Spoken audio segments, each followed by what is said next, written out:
Hey guys, what is up? It is Nathan here, and this is going to be a little bit of a different video because I've actually gotten a couple requests, independent of YouTube, to go over a project that I'm planning, which is probably one of the biggest modding projects that I've attempted. It won't be just myself, but I'm going to share with you the plan and how it'll work. This is part one, which is basically just the plan, but there will be a few more installments of what actually happens. It'll be scattered throughout this next month, so stay tuned.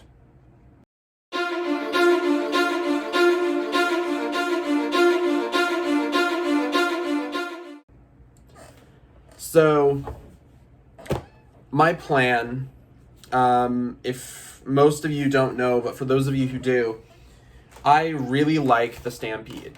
I got this Stampede from God knows where. Still functions just fine. It doesn't have any batteries in it currently.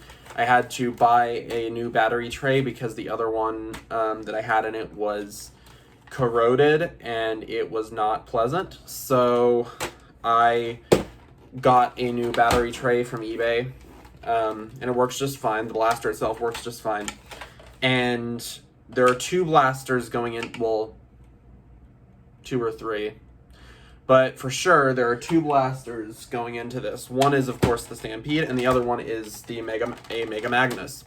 Why? Because this one is one, I don't remember if I thrifted this one. I don't think I thrifted it. I think I got it from the local arena that I go to and host our Nerf wars at. And so I'm planning on putting it under just the Stampede with an underslung Magnus.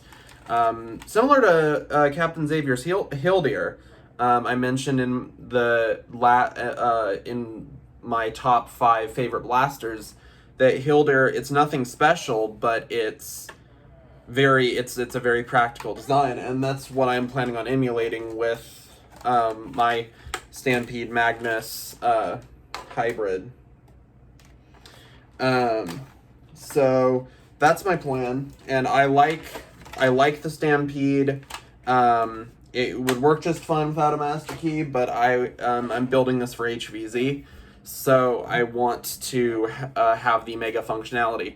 Now, but the thing is, I'm not keeping those stock. Like most of my loadouts, I keep most of my blasters stock. With those, I am not. I am doing something else, and I'm doing something very special. I've actually never modified a Stampede myself before, but with the help of Nerfinator, I should be able to make something really cool. Now, I bought a LiPo charger. It's the IMAX B6AC V2.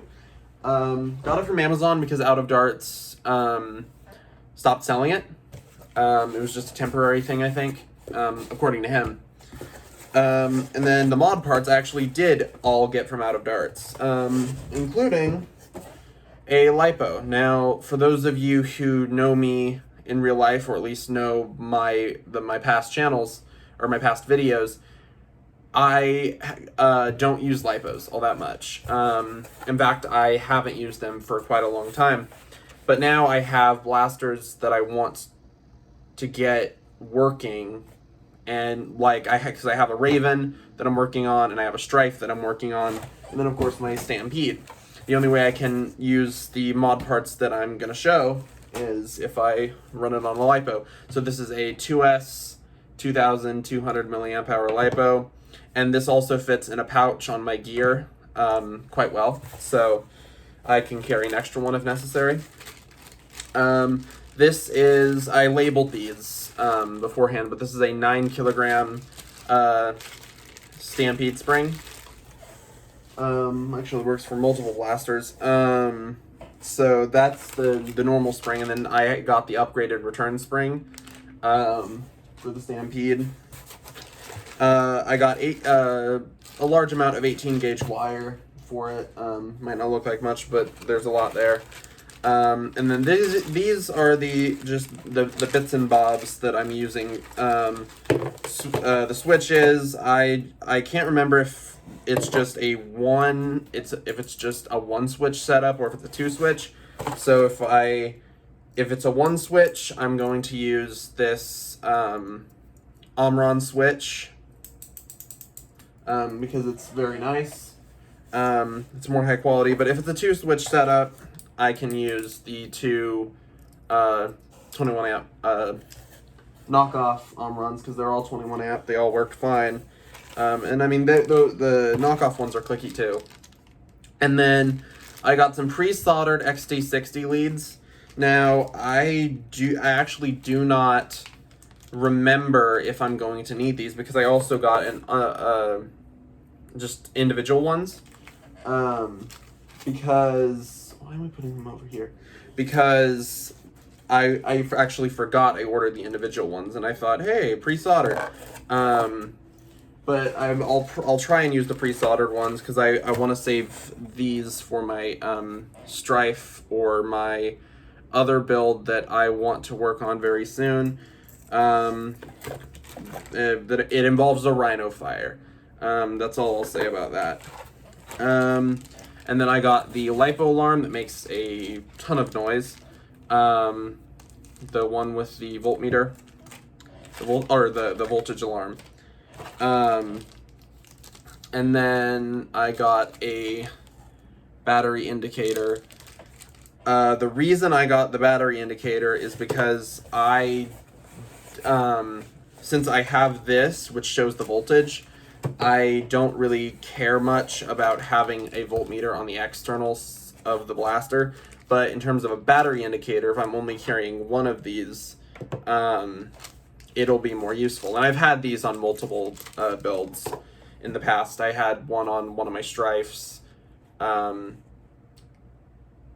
to think. I've had a couple on my builds in the past, all of which I do not have anymore. So that's the plan. I want to build something really cool, and I'm hoping to get like 80 FPS out of it, 85 maybe, much more than that. And it's really just, I mean, I'm shooting point blank, so it does in HVZ usually, so it doesn't really matter if it's hitting like super hard or not. And same thing with the Magnus. I'm not upgrading the spring or doing anything like that. I'm not removing the AR because of that very thing. And I'm not removing the AR on the Stampede. And neither am I on the Magnus because it's an HVZ blaster. It doesn't need anything new really to be awesome. And in terms of the paint job, this is where a lot of people have side-eyed me, but hear me out.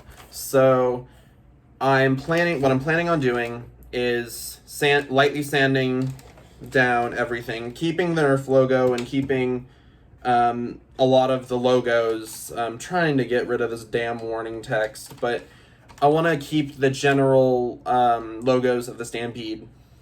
And then what I'm going to do is I am going to vinyl dye it black is the first step, and then I'm going to go over it with another kind of black, or more accurately, I'm going to do a coat of black over that, a semi-gloss black, because that's what my Strife has. My Strife has a black vinyl dye base coat, then a black coat over that, and then it has stripes, orange stripes. So the orange parts are going to stay orange on both sides, but but there will also be orange stripes, more burnt orange, on the front as well as on the cut down slide of the Magnus. The cut down slide of the Magnus will not be black; it'll be orange. And then it'll still have the orange tip and the trigger, and the jam clearing thing. So it'll still be relatively safe because the stripes will be quite visible, and there will still be this massive bit of orange on the front, and the jam door and the trigger and the battery tray and all that stuff. But it'll still be a good chunk of it's black. The reason, and that's the reason I'm adding so much orange, because I'm also adding some silver accents, but I'm keeping as much orange as I can on it while still kind of giving it a half orange, half black. Black with orange details, orange stripes. The front is, everything it'll be safe. I know a lot of people don't like when people say, oh, I'm going to paint my blasters black, and I get why, and so that's why I'm going to be being safe about it, because I know that, I mean, I live in Kansas, so it's kind of hit or miss, but I know that some HVZs don't want to see black blasters, so I'm actually also going to eventually be building a really obnoxious one of these in pink, hopefully, or purple, or something, like a light purple, because I like purple too. So yeah, it's gonna be a very cool build. I'm building it for both practicality and to look decent, and that's why I'm doing the paint job the way I am, is doing black vinyl dye and then a black and then letting that cure and then doing a black base coat, and then doing the orange and then doing a clear coat should protect it a lot more than just doing black vinyl dye and then orange stripes and a clear coat and then just shoving it together, because that's what I wanted to do for my strife, so it'd be easy. But I decided to do a black base coat on top of the vinyl dye for that very reason, and it turned out quite well. So yeah, with that being said, this Stampede project is going to hopefully be completed in the next couple weeks, hopefully, maybe, possibly, maybe a little longer than that, but it'll be an interesting build. Eventually I want to go to HVZ and to an HVZ, and this would be a perfect candidate with my planned loadout. I'll have a strife on my hip. I'm actually building a strife and a hammer shot that matches the strife, because then if I don't want to use if I want to have a cylinder fed blaster for obvious reasons, then I can use that. Or my strife if I know I'll need to dual wield or check corners or whatever, I'll have that. So yeah, with that being said, I would like to thank you all very much for watching this video. Make sure to like, comment, and subscribe. Comment if you do anything differently. I'd love to hear your opinions, because this is going to be a really interesting build, because I've never modified a Stampede. Nerfinator's modified 1 or 2. And so yeah, I actually am curious to see what it'll do. But I would like to thank you all very much for watching this video. Make sure to like, comment, and subscribe. Comment if you do something different. Oh, wait, one more thing. Where's the thing? I don't think it's in here. Yeah, it's not in here. I'm sure it's probably out in the living room. But I also am putting in metal gears. So, the set is somewhere. I can't find them. Or they're out there somewhere. But anyway, I would like to thank you all very much for watching this video. Make sure to like, comment, and subscribe. Comment what you would do differently. I'm interested to see feedback. And I will see all you guys later. Bye.